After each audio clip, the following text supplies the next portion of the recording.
This KFAN podcast is sponsored by Builders and Remodelers, exclusive Twin Cities provider of Elements Windows. Get the highest quality windows at unmatchable value. Visit buildersandremodelers.com for more details. My name is Desiree, and I'm a first-generation college student. I'm Zach.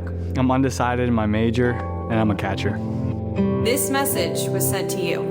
$500 down the toilet along with your performance. You are worthless. Get the hell off the field before you lose me any more money, you sorry This is wrong. I'm more than a bet. Stop harassing college athletes over a bet. Learn more at morethanabet.org.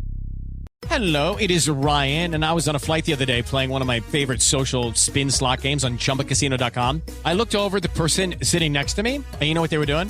They were also playing Chumba Casino. Everybody's loving having fun with it. Chumba Casino is home to hundreds of casino-style games that you can play for free anytime, anywhere. So sign up now at ChumbaCasino.com to claim your free welcome bonus. That's ChumbaCasino.com and live the Chumba life. Sponsored by Chumba Casino. No purchase necessary. VGW Group. Void where prohibited by law. 21 plus. Terms and conditions apply.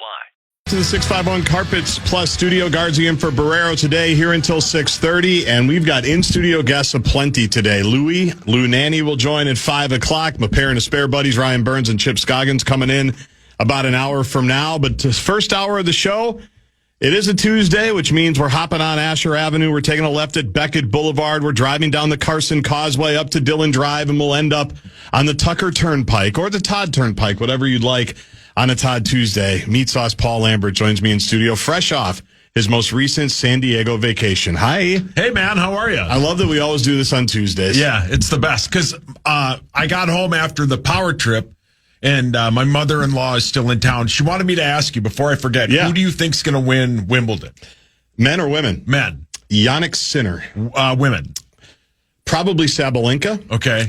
She's outstanding. Maybe I just went with the number one player in the world in both. I want to see the draw. Let her know that I'll text her on Saturday when the draws come out. My favorite bit is texting your mother-in-law or tweeting your mother-in-law. I don't have her number. Not yet, at least. About tennis. Yeah. Because she's a rube. Oh, huge tennis rube. She's at our house right now watching whatever tournament is going on now. Yeah, there's a couple grass court tournaments going on. Yeah. It's the best.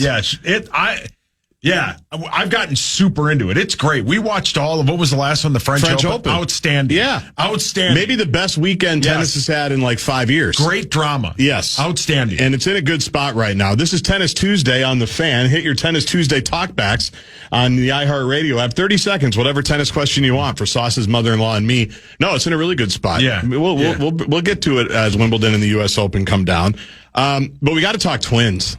You're wearing your Twins hat, and I was trying to find a way to get you going early and just get right into it. Sure. Because there's two main topics that I think people are going to be upset about today. And one of them, I'm curious what you think about it. It was, they lost again last night, right? I've kind of stopped watching. It hasn't been great. They had the awesome winning streak. We had Rocco on. It was awesome. I think they had just lost to snap whatever that winning streak was. 13? Yeah, 13.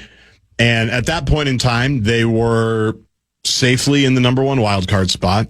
Everything was clicking. The pitching was good. Hitting was good enough. I don't know if Buxton had started his tear, but he's on one now. And everything was good. And then Pablo Lopez gets hurt. Zebby Matthews gets hurt. And apparently that was it. That was the one card that was holding the whole house of cards up for the Twins. I follow you on social media. I see the dumpster fire just floating through pretty much nightly now, even when you are in San Diego, probably on a beach somewhere. But the news came out last night. Dan Hayes, I think, reported it first from The Athletic, that not only is Rocco Baldelli not on the hot seat, his contract option recently for next season was picked up by the Twins.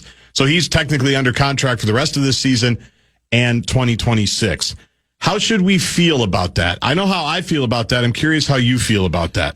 Well, I think when it comes to Rocco Baldelli, I don't think it's his fault. Now, I don't know how much a manager can do, or basically, this will be a weird analogy, but like if you're Gavin Kaysen, right? You can be handed about anything and you can come up with something good, right? Celebrity chef Gavin Kaysen? Correct. Yes. Like you've seen that like on TikTok or Instagram, they always have that guy that like his son brings you something. He's like, hey, make this gourmet, right? Yep. And he'll make McDonald's into gourmet, or he'll make something into gourmet.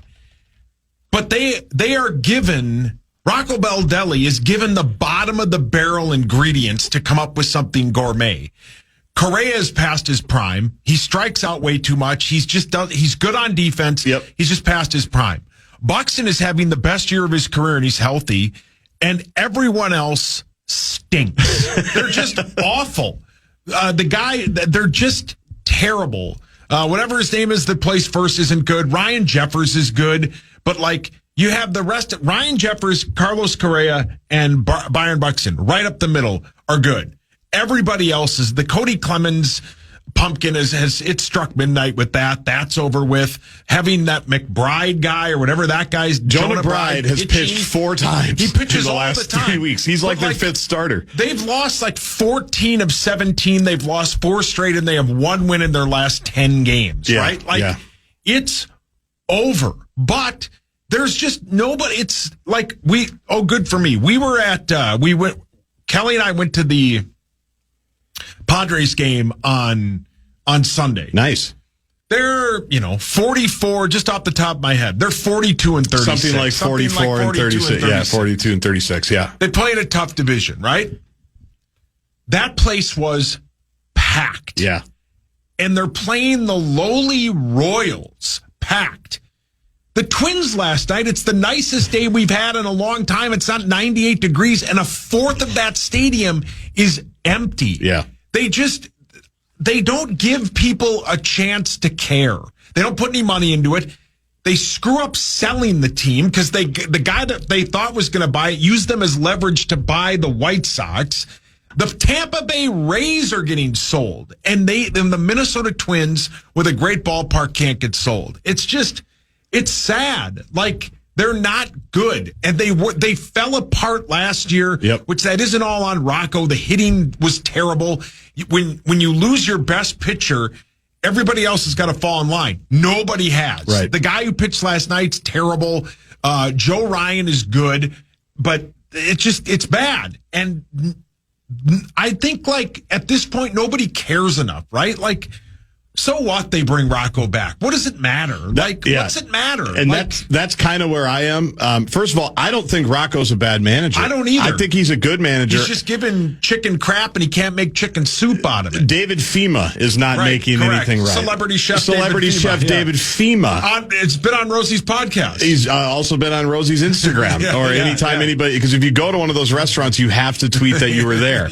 You can't just go and eat and enjoy a nice meal. I'm guilty. Yeah, you are, of course. You have to let people know. Yeah, that's why it's a Todd Tuesday. That you were there. It's a Todd Tuesday. And exactly normally right. With our other Todd, Ryan Donaldson. But he had a kid and he's not available.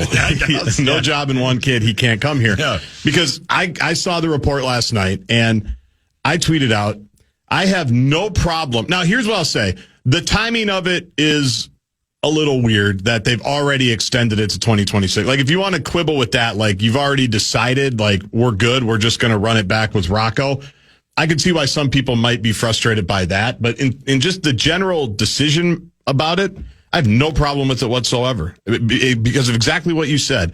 And I know this conversation is repetitive, but I think it bears repeating over and over again. Since Target Field was electric when they beat the Toronto Blue Jays to snap the longest postseason drought in North American sports history. Not just to win a series, to win a game.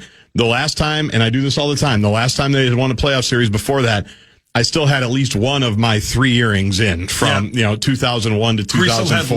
Creasel had legs. Right. That's how long it had been, right? Yeah. And did Creasel tell you the Randy Shaver golf story, by the way, about his legs and how did he say that? We have to say that story on the air.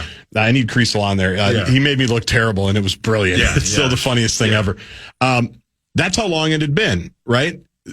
Since then, Rocco Baldelli has had no favors done to him. No. None. From the payroll stuff a year ago to nothing at the trade deadline to now the sale, where they're not putting any money into the team. They're just running it back with guys that they have and trying to figure it out. So I feel he's a Major League Baseball manager. Should they have bottomed out as badly last year? Probably not. And we still don't know what's going to happen this season. It's probably over, like you say. It's over, I don't see where it's going to get better because Lopez isn't coming back. Who knows with Matthews? Correa, like you said, has been basically dreadful at the plate, save 3 or 4 weeks where he had a little bit of a mini heater going. I just don't know what that's going to accomplish for people. Like, are we all, given the indecision with the ownership, given we don't really know what the front office is going to look like here moving forward in the next couple of years, like, so we fire Rocco, then what? Right. As Dark would say, then what? Then what? What? We feel good for 10 minutes because Rocco's not the guy anymore? I just don't, to me, it doesn't move me like it apparently moves some other people, because the easiest thing people like to say, well, he's in charge and something's got to change. You got to do something to change it up. Okay, and then what? Well, when that doesn't work, because as you said, the players stink. Yeah. Then what do you do? Right. Then you've got a front office that doesn't know if it's going to be here after they sell the team. Hiring a manager who doesn't know, who doesn't even know who's going to own the team. Like, it just doesn't make a ton of sense given where the franchise and I'm not saying that's good. Not a good situation to be in right now. You'd like to think you've got your ownership situation figured out. You've got everything figured out. You can make moves with the future and be comfortable with it, but I don't know who you're getting, and I don't know what he's doing with this collection right now. So I have no problem with Rocco keeping his job and being extended to next year. No, I don't either, because it just exactly what does it matter? Is Cito Gaston available? Like, what are they going to do? Like, it's sad because like that ballpark is sweet, but as you said, when they beat Toronto in that playoff series and they moved on, that place was electric. It was unbelievable. That play where they picked off that guy at second base, and that play that Carlos Correa ran on that guy to get him out, and the place went nuts. Then about a month later, the owner of the team goes on the radio and says, we're cutting payroll. You know, we've rehashed this 1,000 times. You don't have to say that. Right. Just do it. Right. You don't have to say it. And then why would you? That's when you're going to get crowds of 10,000 people on a beautiful June afternoon because nobody wants to go see your team that can't hit their way out of a paper bag. When we come back, you think the Rocco news was bad last night. I've got worse news when it comes to the Twins, if you can even believe it. We'll outline that with Sauce on a Todd Tuesday. My name is Desiree, and I'm a first-generation college student. I'm Zach. I'm undecided in my major, and I'm a catcher. This message was sent to you. $500 down the toilet along with your performance. You are worthless. Get the hell off the field before you lose me any more money you saw in This is wrong. I'm more than a bet. Stop harassing college athletes over a bet. Learn more at morethanabet.org. Ryan Reynolds here from Mint Mobile. With the price of just about everything going up, we thought we'd bring our prices down. So to help us, we brought in a reverse auctioneer, which is apparently a thing. Mint Mobile Unlimited Premium Wireless. How to get 30, 30, bit to get 30, bit to get 20, 20, 20, bit to get 20, 20, bit to get 15, 15, 15, 15, just $15 a month? Sold! Give it a try at mintmobile.com/switch. Upfront payment of $45 for 3-month plan, equivalent to $15 per month required. New customer offer for first 3 months only. Speed slow after 35 gigabytes if network's busy. Taxes and fees extra. See mintmobile.com. Head over our contest page, KFAN.com, keyword contest, for your chance to win a pair of tickets to see renowned comedian Brian Regan at Mystic Lake Showroom September 27th. KFAN.com, keyword contest center.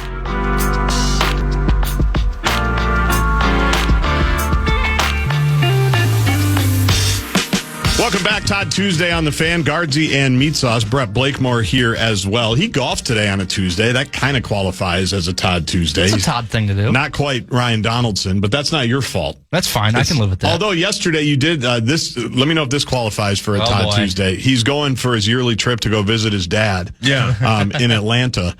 And he's standing out there on his phone.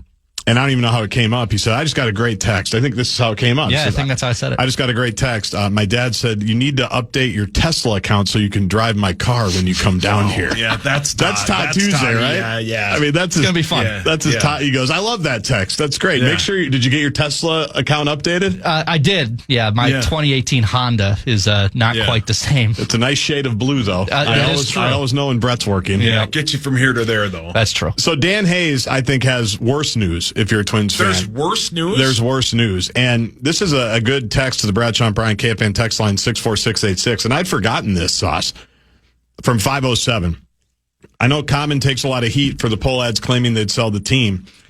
But it wasn't until you and Sauce got on Todd Tuesday last year and told everyone not to show up anymore did the announcement come out. Yeah. The power of the Todds. I forgot about that. Same.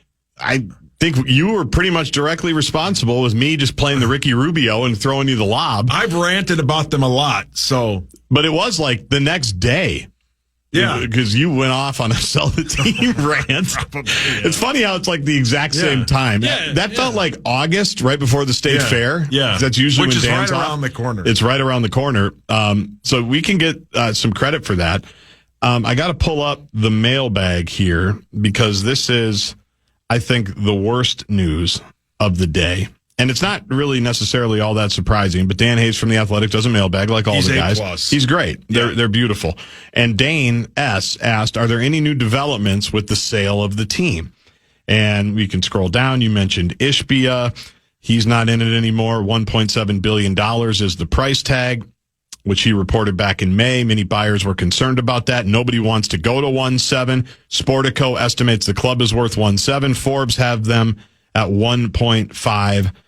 Let me just read you these paragraphs. Since then, talks have stalled. Nobody has budged on what they want to offer, and the team isn't willing to drop the price. What I think is the most interesting recent development is the possible upcoming sale of the Tampa Bay Rays, like you mentioned, for $1.7 billion. The Rays are currently without a permanent home. A new buyer would have to invest serious funds in a new stadium. There's no certainty they will return to St. Pete in the long run. I could see a potential increase in value of that franchise if they land a new stadium and move to Tampa, which the commissioner has expressed interest in. However, none of that is sure. And even with their turmoil and the potential for a lockout after next season, the Rays are reportedly going to fetch $1.7 billion. Last year, the Orioles sold for $1.725 billion. With two teams getting at least $1.7, I don't see the Twins ever dropping their price tag, as they shouldn't. That's the going rate for major league clubs right now, even with the lockout potentially looming. And here's the important sentence. We might be in this stalemate for a while. Oh, man. And that's the ominous part. That's the problem, right? Because we know the team doesn't want to put a bunch of money into the team while they're trying to sell the team. They're already losing money on the team. They've got like $400 million in debt, right? That's part of the 1.7 sale price that people are kind of balking at. So that's where I think everybody's stuck, because they're not going to do, they're not going to do anything in the next month, right, to bring on extra salary. We know if it goes into next offseason, they're not all of a sudden going to have this come to Jesus and go, no, you know what? Let's have one last great ride and get the payroll over like 180. No. That's not going to happen. No. So I feel like everyone's just in this purgatory holding place that nothing really positive can come from it.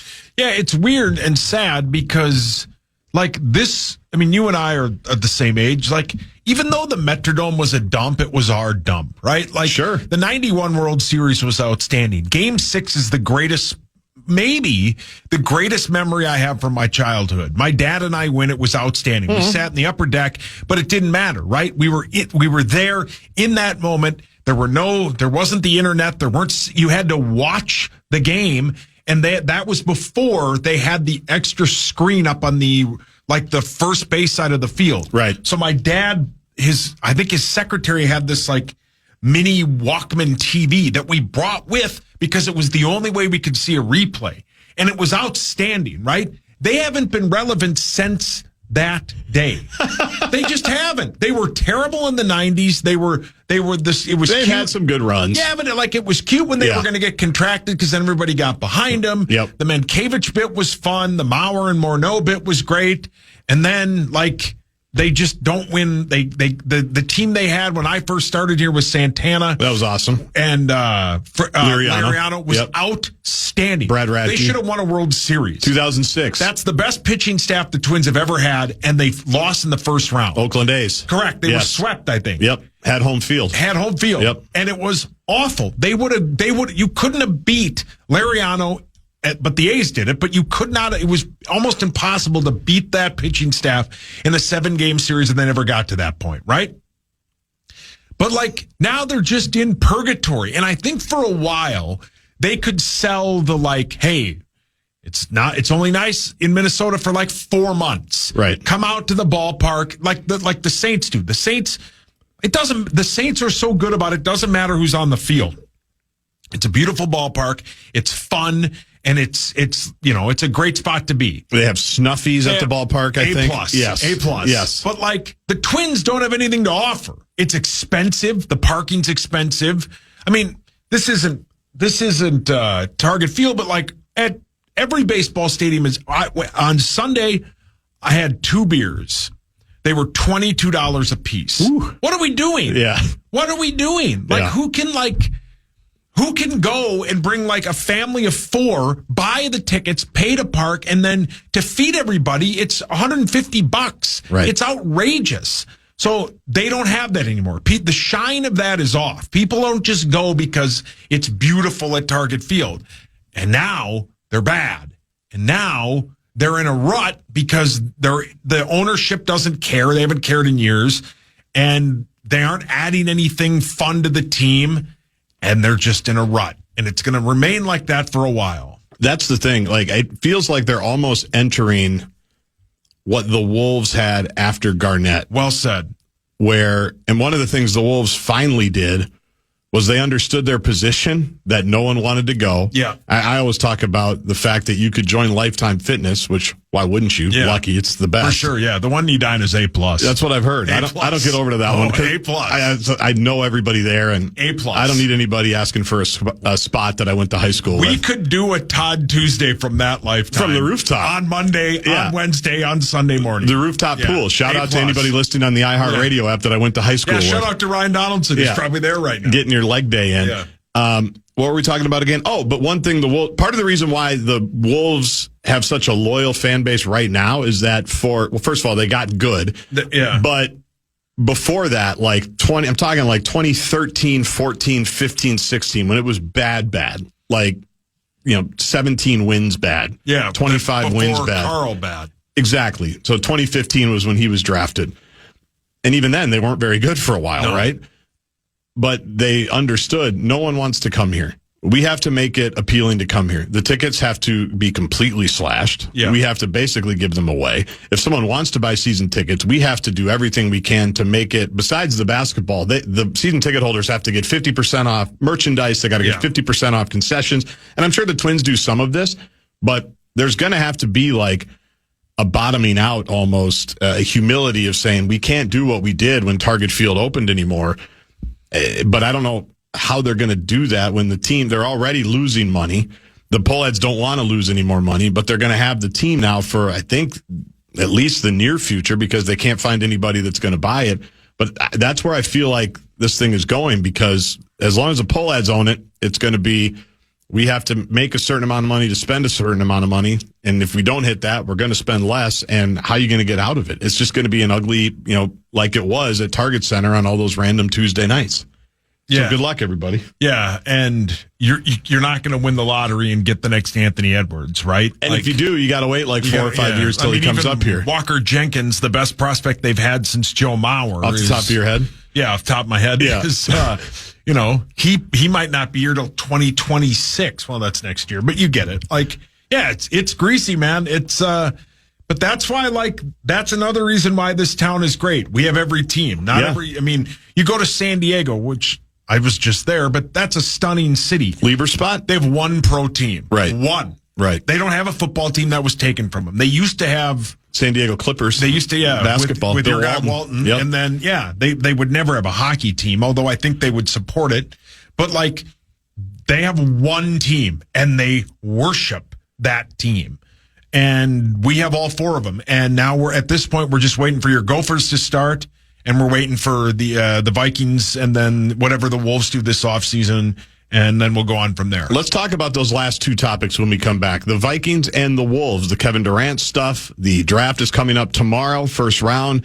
Be nice if there was a move. Would be nice if there be some breaking news. We're always monitoring that. One more segment on a Todd Tuesday with Meatsauce Paul. My name is Desiree, and I'm a first-generation college student. I'm Zach. I'm undecided in my major, and I'm a catcher. This message was sent to you. $500 down the toilet along with your performance. You are worthless.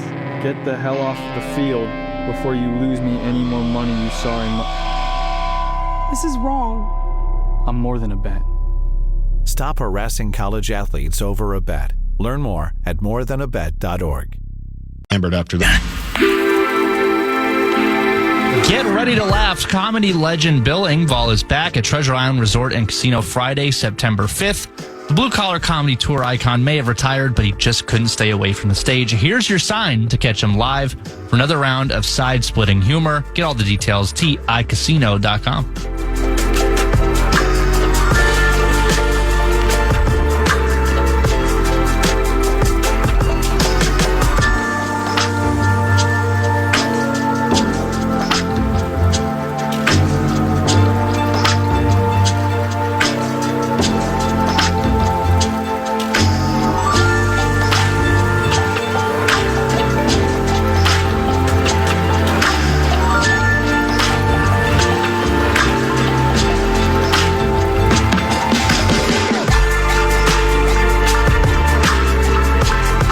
Everybody's loving your Twins rant again, Saucy. It's like a yearly tradition here on a Todd Tuesday.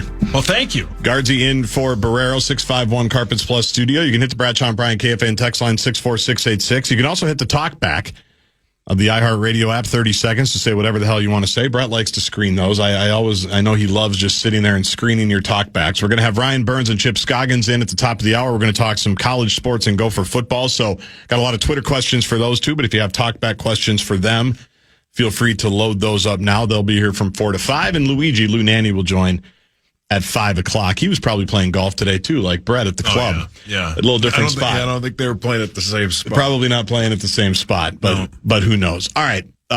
How much do you hate Tight End University, by the way? It seems like this is something you'd be triggered by. So stupid. Just looking at Dan Orlovsky's thighs here. I love it. Dan Orlovsky's he's the best. He's the best. He'd be perfect on a Todd Tuesday. He's got the nice golf shirt on, the short shorts, and 2 of the 3 buttons undone. Yeah, and 17 bracelets. Yes, just hanging out in Nashville looking like he didn't put on any sunblock, SPF 30. Anyway, Kevin Durant will not be a Minnesota Timberwolf. Do you have Kevin Durant FOMO, or do you feel like the Wolves dodged a bullet in not trading for the 37-year-old all-timer? Well, from what I was told, is that trade that is like leaked online, that's not a real offer. I never thought it could be. If a 30-year-old Kevin Durant, sure. Oh, yeah. 37-year-old where he doesn't want to be here. Excuse me, one sec. Yeah, got to hit the cough button. That's what it's there for. A 37-year-old Kevin Durant who may be a rental. I know I would guess if they make any kind of trade, it will include Rudy simply for the salary that he makes. And I think Johnny Athletic, I'm paraphrasing, maybe it wasn't him, but I think he was on with you. Yep. And he basically said, like, they are trying to find ways where, like, if you can't play both ways or you can't score, you got to be able to add to the team. That's not going to flow this year, right? Rudy is a non-factor on a team with any kind of decent center. We saw him destroy the Lakers, right? But they gave up whatever they had to get Luka, and they had no bench, and he killed him in that game 5, right? Yep. But there was nobody guarding him. He was a mess against Dallas a couple years ago when they would put those 2 bigs on him. He was a mess against Oklahoma City. So, like, the Rudy piece I get, but, like, it's too early for a rental player to give up on Dillingham. Now, if you're going to get somebody like a De'Aaron Fox or somebody like that. I'm obsessed with De'Aaron Fox. Same. Yeah. Well, A, always take a player from Kentucky. Yep.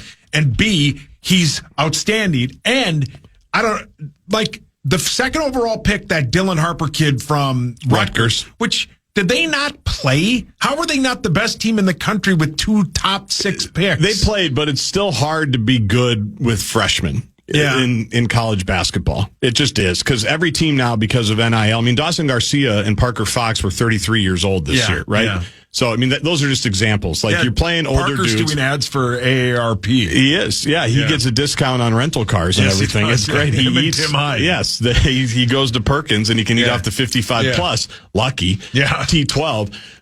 So that's it. It's very rare to just pull up and be really good as a freshman, even though they had 2 of the top 6. It's difficult, and they had some games. One of them was against the Gophers, where one of those dudes was just unbelievable and basically carried them. But Dylan Harper is most likely going to be the second overall pick. He's a point guard, right? A big point guard. I think he's like 6'4", 6'5". Sounds right. Off the top of my head. Yep.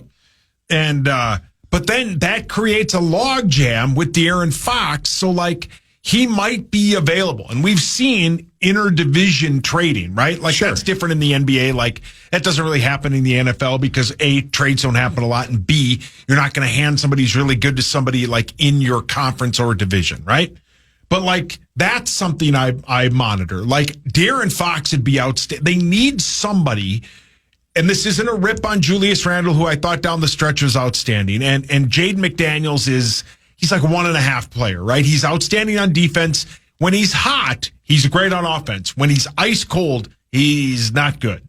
They need somebody to take the pressure off of Ant. We saw, Oklahoma City Thunder they just collapsed on him, and there was nobody that could make an open shot. That a backcourt like that would be great. So that's something I would monitor, is something like that. Well, De'Aaron Fox, I'm 100% obsessed with. Same. Always He's have outstanding. Been. And him and Malik Monk on that Kentucky team a couple years ago were great. Yeah, and when they played together on the Kings, they had some good moments. When they were the 3 seed a couple of years ago, when everybody was healthy. And he's a closer, so he can get, he's fast. He's very fast. He plays super fast. Great pace. Has always been one of my favorites going back to that 1 year at Kentucky. The problem is, as I think about it more, because it made sense for the Durant trade. Let's just say it was that leaked trade where it was Rudy, DiVincenzo, Dillingham, or Shannon and the 17th pick, which, by the way, I'm sure Houston wanted. Well, of course. I'm sure Houston would have said, I'm sorry, Phoenix. Phoenix would probably be like, yeah, we'll take that, but Durant didn't want to play here. Yeah, which is odd, but that might have been because I didn't want to give up on either of the young guys.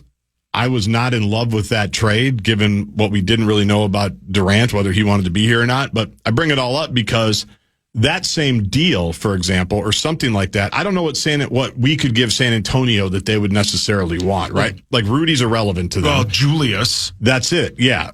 But then I wonder, but that worries me a little bit because I liked what Julius did. Yeah. Like I don't want to give up on Julius Would you straight give up up. Jaden for him? That's the thing. I don't know. I don't. So I'd have to figure out, or do you figure out a 3-teamer somehow where different places are going different people? Because I was pretty comfortable with most of the projected trade for Durant, because as much as I've been a Rudy guy and understand his significance to this team, he's unbelievble on defense. 3 years ago, they don't make the playoffs if he's not there. Yeah, correct. Because Cat was hurt forever. Yeah, and 2 years ago, they're the number 1 defense in the league. They were the number 1 seed forever until Cat got hurt again. For a month or two at the end of the season, they fall to 3, but he helps them get to the Western Conference Finals. Was their best, was one of their best players through that playoff run until the series against, Dallas, where he was getting dunked on constantly. I understand his importance and his significance, but I also understand he's a pretty movable piece for a team that wants to just be competitive like Phoenix does, for example. Like he'd go to Phoenix and they'd automatically probably be 10 games better just because of defense. But I don't know what you can make to get De'Aaron Fox here with San Antonio because they have no need for him. They have a 5-inch taller, 7-foot Frenchman, right?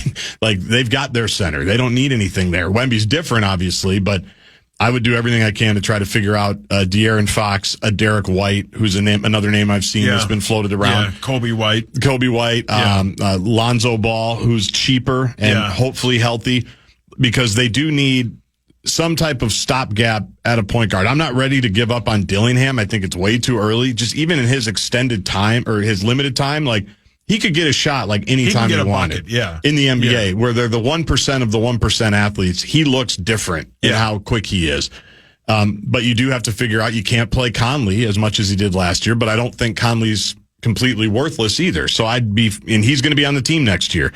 So it's definitely, how do you get a point guard in the next, 48 to 72 hours before the draft, or do you wait till all the picks kind of fall where they may? Well, and you have the 17th pick, right? The 17th pick in the NBA draft is basically like a 4th round pick, right? Because once you get past like the top 10, it's just you got to get lucky, right? And they've got or be lucky. really smart, and find somebody. Yeah, they got lucky. They've with McDaniels, they Terrence Shannon, like they've got they are a good team, man. They have put together an outstanding front office. This is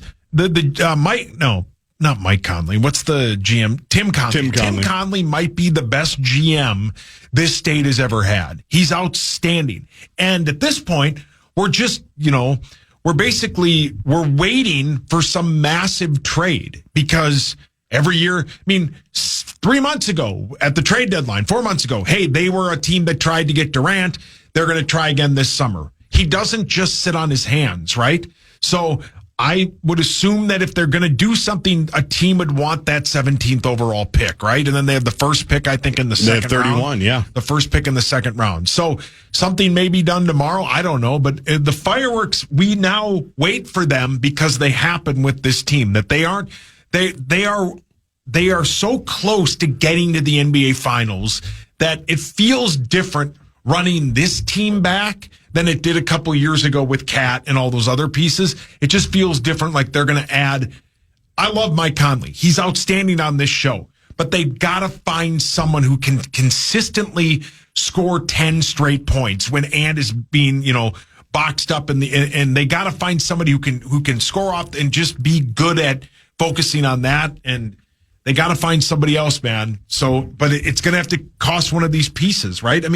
As you look at the Spurs roster, they're loaded with guards. Yeah. They're going to add another one tomorrow. Yeah. They're going to take Dylan Harper. I think he's like minus 1,500 or something, 15,000 to go at the second pick. So they're going to have another point guard. Is De'Aaron Fox available? I don't know, but he would be somebody, if he's available.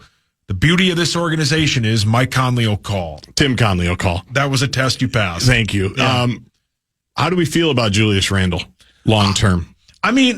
I like Julius Randle. I thought, when they traded for him, I liked the Dante DiVincenzo piece, but he was ice cold for a while in the season. Long time, yeah. And he was a guy who they thought, as we're talking right now, was a guy that could come off the bench and make a shot when you need it. There were times where he would just be ice cold, and you're like, stop shooting. Yeah, and he turns it over a lot. Yeah, he does. Yeah, he Meatsauces it a lot. But I do like him. Yeah, I do too. In total, I like him. If you're going to use that piece, you have to, and I know this is stupid, but you got to get a better piece. Dante DiVincenzo is not somebody you're just going to trade to shed salary, right? Not that but we're seeing Boston do it, where Boston is just trying to get under that second apron, which that's way above my pay grade. I don't understand that at all, right?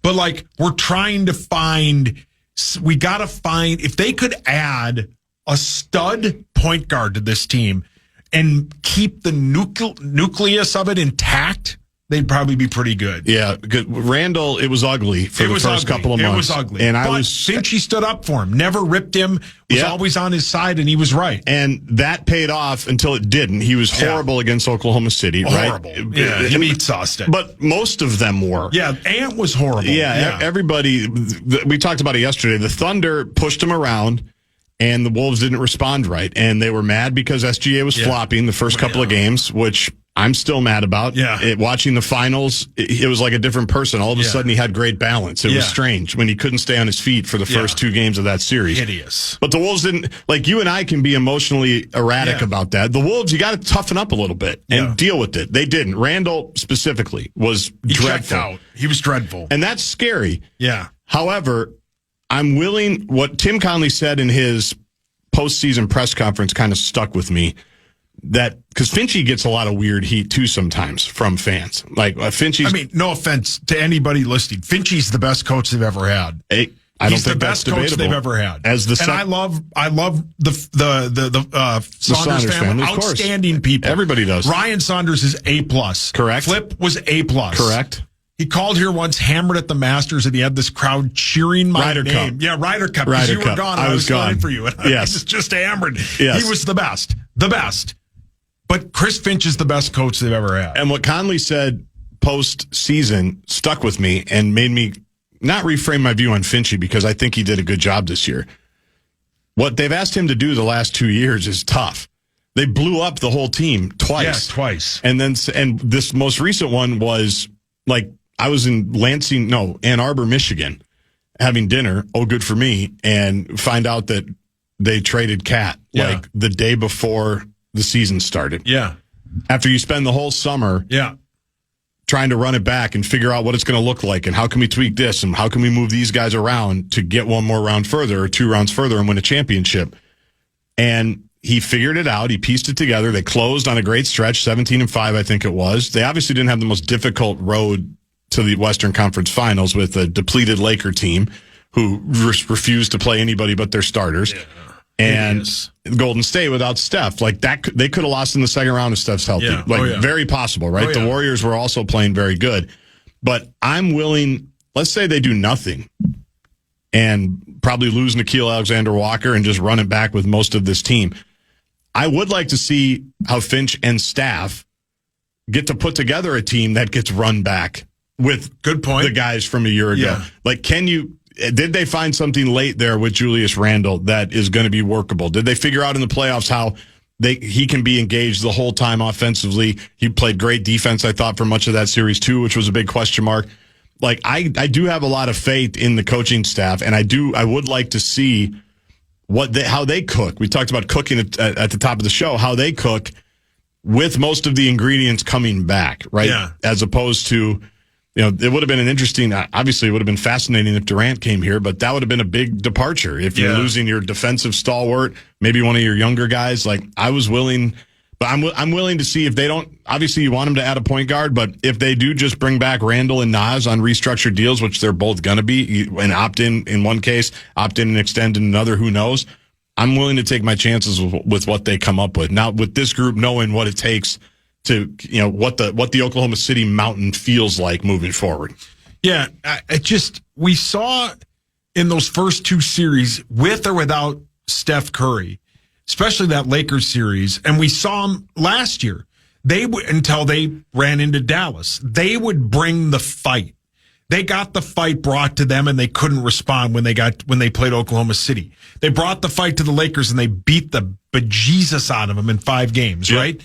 And then they did the same basically with when they needed to win, and they dominated when they in the Warriors series, right? There were close games, but then there were games where it was like, they're 50 points better than this team, right? And they proved it. When they were rolling, they were one of the top 4 teams. They could have won a championship with that team. But as you said, when they got punched, they just kind of crumbled. When Oklahoma City just kind of punked them, they just all kind of crumbled at the wrong time, right? So, bringing this team back would be great, but like there are some tweaks. They need a point guard. So are they going to find that at pick 17? Who knows? Are they going to find their way to somebody else? That's what makes, I can't wait for the NBA draft. I love every draft. I watch all of them. Drafts are the best. They're the best. Yeah. And we're going, my mother-in-law's in town till Thursday, and we are going up north to see my dad tomorrow. And I'm like, well, we have to be back for the NBA draft. And they're like, what? You can't watch it up there? No, you don't want to stay over there? Well, we got the dogs, Louis got to get back and go to bed, right? So, yeah. I can't wait. I'll watch every second of it. Should your dad bring his hat? That's an inside joke. That video where people hate inside jokes. Well, but that's from the video when we told my parents, Kelly and I had pictures of the ultrasound, and it took my dad shuffling through them 3 times to figure out what it was. And before he even looked at it, he goes, "Do I need my hat?" He just, it was my favorite part of the video. Yeah, it's the best. I don't even think I tweeted congratulations to you. I just tweeted, or I just texted, "Do I need my hat?" It was the best part. Yeah, it was great. Yeah. Do you believe Aaron Rodgers, A, that this might be his last year, as he said with Pat McAfee, and B, that he doesn't need attention? No one needs attention more than Aaron Rodgers. He loves the attention. This is the slowest part of the sports year. Right now, everybody's going to talk about Aaron Rodgers. I don't know. Lieber posted it, and he's correct. They either need to win the championship or be a bottom 5 team, right? That's the problem that Pittsburgh has had. Since Roethlisberger, they've just never been bad. Right. They always finish 8-8. You know why? Because of the head coach. Because Tomlin is the best stud. He's a stud. I love Tomlin. Yeah, he was here. He was their defensive coordinator was it 06? Brad Childress' first year. Right when I started, when I was still when I was an intern. Yep. And I remember I would go get sound, and I'm like, who is that guy? Yep. He just sticks out. Yep. He's got that he's got that strut to him. He's got a presence. Yes. You're like, that guy. What is that guy? What's about? And he's outstanding. And they've never finished under And they've been awful.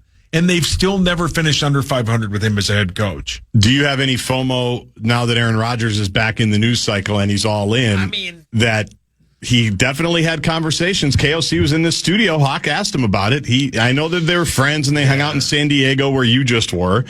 But I was hoping I'd run into KOC out there. That would be fun. Yeah. But do you have any FOMO on that it seems like he's all in? Let's see what he's got left. Would it have been worth the Vikings rolling the dice? No. The only FOMO I have is any time like the 09 season's brought up, because I wasn't here. I got laid off at that. You April. weren't here for I got that laid series? off. I got laid off in April. Yeah, I remember we saw each other in Wrigleyville.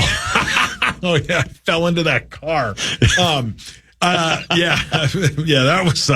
That's one of the many times I hit rock bottom in my life. That was It's weird how I saw you in Wrigleyville then, and I saw you in San Diego in 2016. Yeah. We don't see each other often, but I seem to find you in your lowest moments. Rock bottom. What does that say about where I'm hanging out? But, I don't know. Like, it would have been fine, but, like, it wouldn't have worked out. It never does. Like, he's fine. He's not great anymore. Right. He's just okay, and this is McCarthy's team.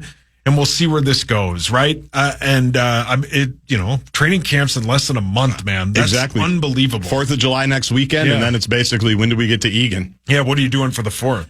We're going to visit some family in Wisconsin, visiting some family in the North Shore this weekend, and then kind of going around the state of Wisconsin and maybe a little Upper Peninsula, Michigan. Never been there. We're doing a road trip this year. Nothing crazy, no RV. No. Nothing big. We're going to put some miles on the car and see a little bit of the country. Why not? How old are your kiddos? Oh, boy. Today, 10, 8, and 6. 10, 8, and 6. Yeah, that's a good road tripping age. Yeah. We'll find out. Yeah, we'll find out. Yeah. You'll be there soon one day. Well, when we go up north to my dad's spot, we time it out for Louis' nap. So he sleeps the whole way, right? Yeah. But, how's that worked? Pretty well? It's worked well. One time he got up and it was a cry fest. Sounds good in theory. But yeah, we'll just time it for the nap. It'll be great. It'll be perfect. But yeah, but only the one time on the way back, we got stuck in that 94 Maple Grove traffic, and it was It was a 5-alarm fire, man. Yeah, you time out naps, but you also have to time out traffic. Yeah, and you can't. Those two don't usually work they do not, the same way. No. Well, enjoy yourself. Thanks for coming in. Yeah, you're the best, brother. It's always good to see you. Thanks for coming in on a Todd Tuesday. I'm sorry that you were laid off for the 2009 Viking season. It was awesome. It was the best. You and I would have been sitting together. Were you at the game in 2009? Which one? The championship game? In New Orleans? No. I was in where we used to live. I was in the man cave. Where you lived with somebody. I was telling the other day, somebody didn't believe that we lived together for a short stretch for a couple of months. Yeah. And before I moved out was my now wife. Yeah. And so I was there in the man cave. And I was we had some people over, and I was out in the back banging a heater with Chad Kaz, listening on the listen line. And Paul Allen said, when we come back, the Vikings have the ball. There's 2 minutes left, and Brett Favre's the quarterback with the Super Bowl on the line. I pitched the Marlboro Light all the way to the backyard, said, let's get in. Yep.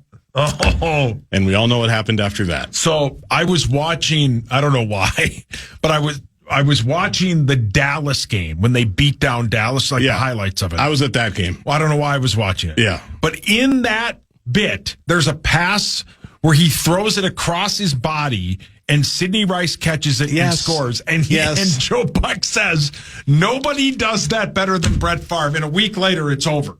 Yeah. Hideous. Why did we have to end like this? I don't know. I said, I'm sorry you missed the 2009 season. Were you at where he returned to Lambeau? Yes. Yes. It was awesome. Yeah. And my buddies and I were calf roping Packer fans as we were walking out. It was the best.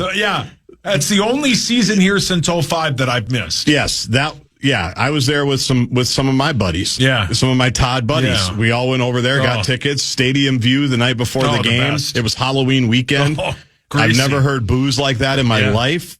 Percy Harvin touchdown. And he just slayed him. He was unbelievable. Yeah, he slayed him. Yes, I was at that game. Yes. Yeah. We got to go. Yeah, we can't do this. You're the best. That's Meatsauce Paul Lambert on a Todd Tuesday. When we come back, a little college football talk, college sports talk as well. The Pair and Spare podcast, Ryan Burns and Chip Scoggins join me in studio. My name is Desiree, and I'm a first-generation college student. I'm Zach. I'm undecided in my major, and I'm a catcher. This message was sent to you. $500 down the toilet along with your performance. You are worthless. Get the hell off the field before you lose me any more money you saw in This is wrong. I'm more than a bet. Stop harassing college athletes over a bet. Learn more at morethanabet.org.